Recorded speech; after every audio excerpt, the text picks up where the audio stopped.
everybody, welcome back to Kelly Barlow Creations. If you're new to my channel and you're stopping by for the first time, thank you for stopping by, welcome to my channel. Stick around a while by clicking that red button for more crafting on a budget, more everything on a budget videos to come. And if you click it again when the bell appears, YouTube should notify you every time I upload a new video, depending on the option that you choose in the drop-down menu of the bell. If you're interested in following me on social media, you can find those links, you guessed it, in the description box below. What have I got going on for you for today? Today I am bringing to you another quick, easy bread recipe that you are absolutely going to love. A few weeks ago, I brought you just a basic white bread sandwich recipe that I have been doing for years. And a lot of you really seem to like that, but I did get a lot of requests to do a cinnamon roll swirl bread. Not so much the cinnamon rolls themselves, because let me just tell you, I tried those and I failed with every recipe that I did for them. The dough just didn't turn out right. But I did have a swirl bread recipe, and so I thought that would be another great alternative to the cinnamon rolls themselves. If any of you have an easy to do cinnamon roll recipe that you want to share with me, link it down below or let me know, because I tried 3 and had 0 luck. The outcome and the dough was just horrendous and I just couldn't get it right, the consistency right. And so I got a little frustrated, and so I just said, the heck with it. I'm gonna bring them my cinnamon bread swirl bread, and it is amazing. I have always been a person who loved cinnamon swirl bread. I think that, I don't even know the brand, but it comes in a red loaf bag. And it's one that I have been eating for years, and they sell it with all the other bread. Gosh, if you know what it is, let me know, because again, I can't remember the name of it. But I've always ate cinnamon raisin bread, and it's always been one of my favorites. And so I figured that this would be an amazing recipe to bring to you instead, and I think that you're all gonna love it. Now keep in mind that if you don't like raisins, you can exclude those. If you wanna add walnuts, you totally could. Get creative and make it your own, because you can, you're at home. Now, when I do these bread recipes, I do them using a bread maker. I don't cook it all the time in the bread maker. I like to cook them in a loaf pan in my oven. I pretty much just use my bread maker to do all of the mixing of the dough, the rising and the kneading, and an hour and a half later, I come back to it and it's ready to put in the oven. And so I've always done that with my bread maker. I love it. I've never been one who really liked kneading and setting the bread aside to rise, kneading it again, doing it. I've just never wanted to make bread if I had to make it that way. And so the fact that there is a dough setting on my bread maker is amazing. And then I just take it out of the bread maker, put it in a loaf pan and cook it. And I gotta tell you all, after my last recipe, the Sunbeam bread maker that I said that I had had for 15 years and I never had a problem with it, the belt broke on it and it took a dump. We have tried to order a new belt, but with everything going on, we haven't been able to. And so I was able to find another bread maker, luckily, and so that is the one that I will be using today, and I'm super excited because it's a new one and it has a lot of the same settings. So let me quit my gabbing, let's not waste any more time. Let's jump into it and let me show you just how easy this cinnamon swirled raisin bread is that you are going to love. And again, this can be made without a bread maker. It just makes it a lot easier if you don't like doing all the elbow work. In my last vlog, I had told you all what Allie and Kayla got me for Mother's Day, and it was the Pioneer Woman baking line set that she has. It's a ceramic line, and I am obsessed with it now. These are measuring bowls, if you can believe it. Would you look at that? You can see the measurement marking on the inside of the bowl, and so this one here is 1/4 cup. And they each have different designs. And this here is called the teal line. She's got a red line, a teal line, and a few different lines, but this is the 1/3 cup. How stinkin' adorable are these? Like, I just can't, I really can't.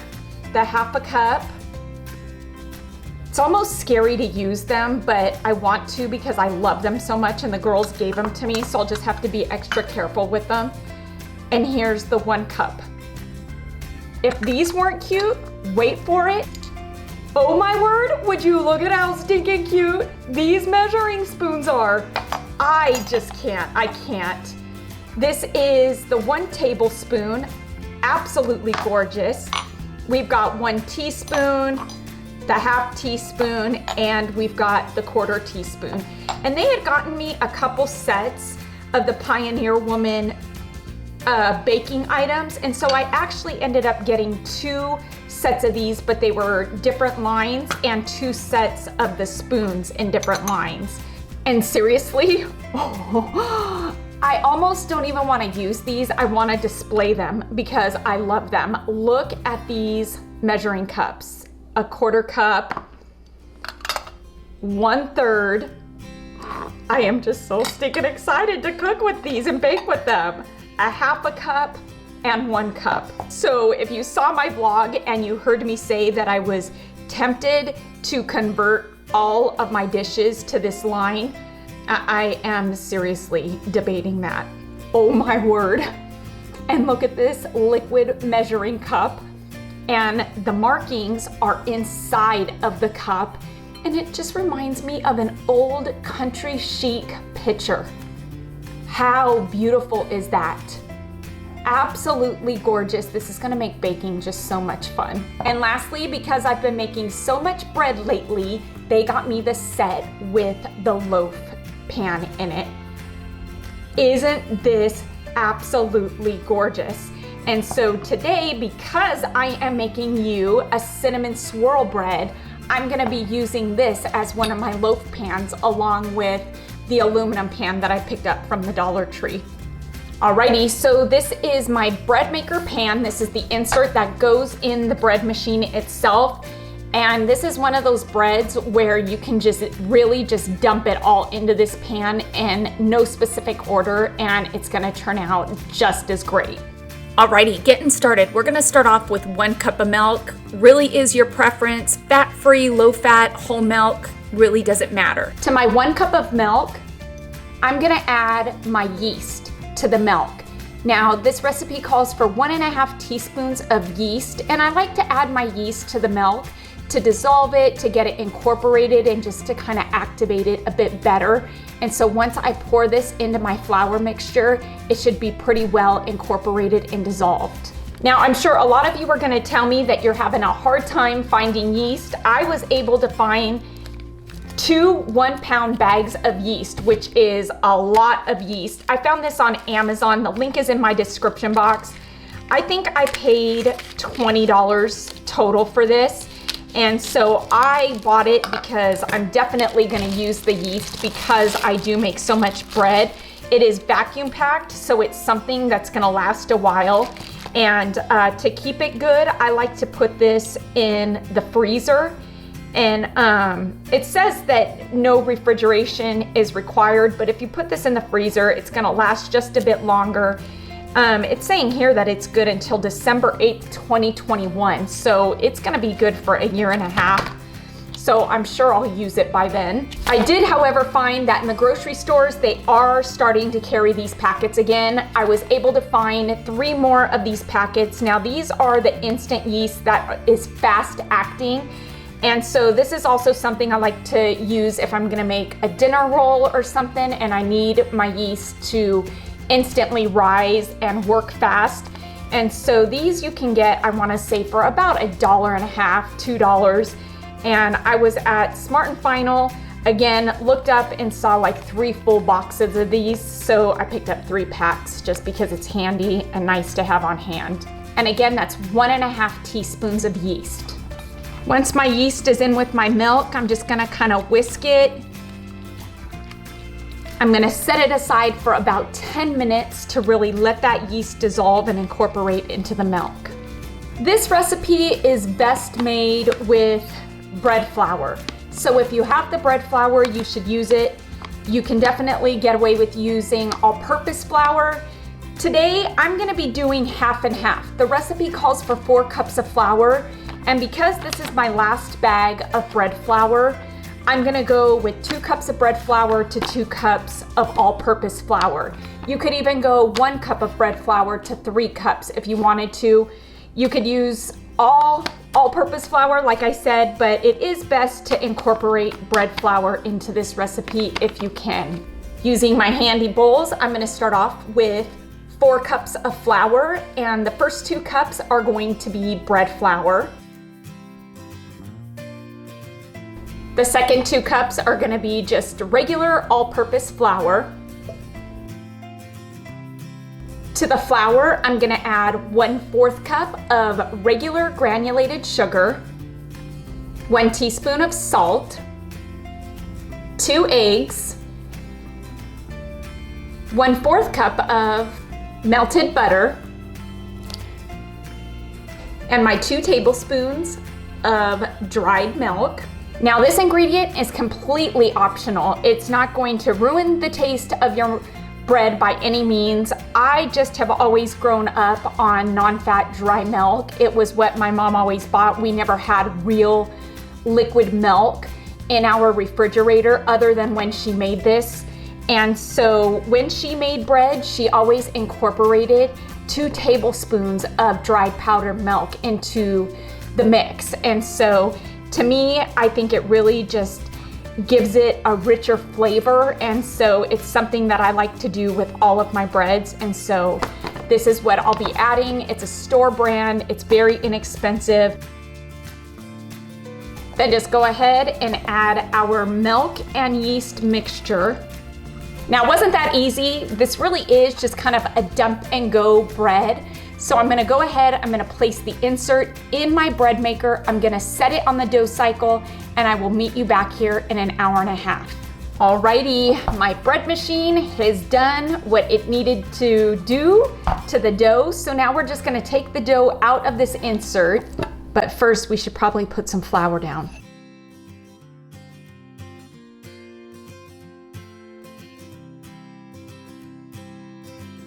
I'm gonna add just a bit of flour to it to make the stickiness go away.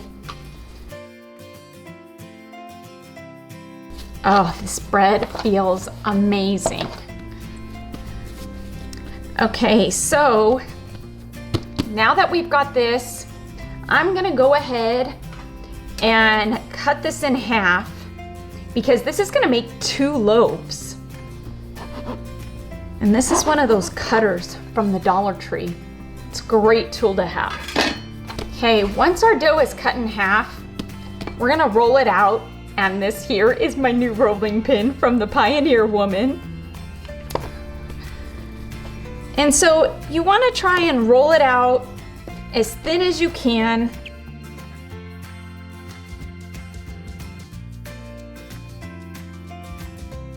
I'm pretty happy with the shape. I'm not super worried about the shape right now. I'm gonna take a couple cubes of butter and I'm just gonna soften this. You don't want to melt it, just soften it.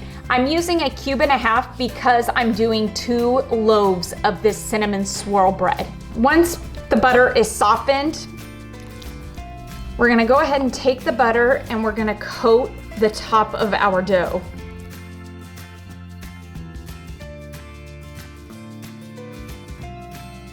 Now I'm gonna take some brown sugar and I'm gonna coat the butter with the brown sugar. Now, if you wanna melt your brown sugar and your cinnamon together and kinda put it on that way, you can. I've just found better results this way.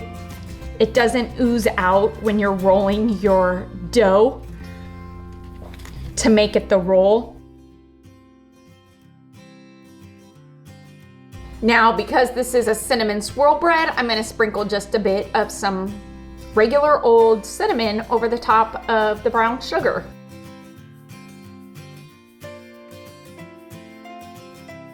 And because I love raisins in my cinnamon swirl roll bread, I'm gonna add some raisins. And how funny, the raisins I'm using are these snack ones that Allie had on hand because this is all we have. So why not? It'll work. And because I'm making 2 loaves of bread, I'm gonna do 1 with raisins and 1 without, because Kayla is not a big fan of raisins. Now it's time to roll this. that is all that there is left to do, is to roll this. And so I'm just gonna try and roll this as tightly as I can.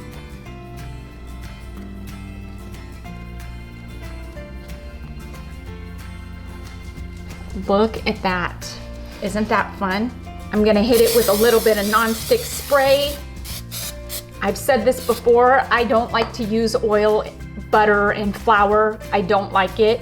So nonstick spray works for me. If you wanna use flour and oil and butter to coat your pan, you can. Then I'm just gently going to take my roll and I'm gonna place it in my pan. So see, the shape of the dough when we rolled it out is not a big deal at all. It just needs to fit in the pan. I'm gonna cover this up and I'm gonna let this rise for an hour. After it's risen for about an hour, I'll meet you back here. Alrighty, so it's been about an hour and you can see that my dough has risen, and the last one that I made without raisins here was a bit too long for this pan. And so I just went ahead and used my cutter, cut it, and just placed it in this smaller loaf pan. I'm not real worried about it. This isn't gonna be gifted to anybody. This is what we're gonna eat here at home. And so if I was gifting this, I'd probably be, actually I know I'd be a bit more conscientious of the size of it, but I don't have any bigger pans. I didn't wanna waste it, so we're just gonna make a smaller loaf here. These are gonna go in the oven at 350 degrees, and I'm gonna check them at about 38 to 40 minutes. Now, in between there, you can keep your eye open, just kind of check on them a bit because you don't want the top to get too dark. And so, but you need them to cook thoroughly.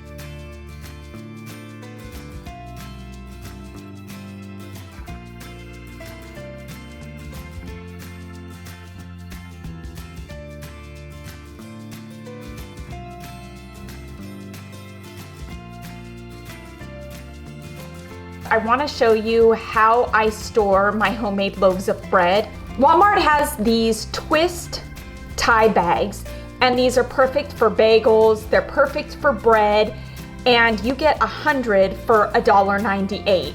And so they've got the bags, they're a thinner bag, and they've got the twist ties that come with them.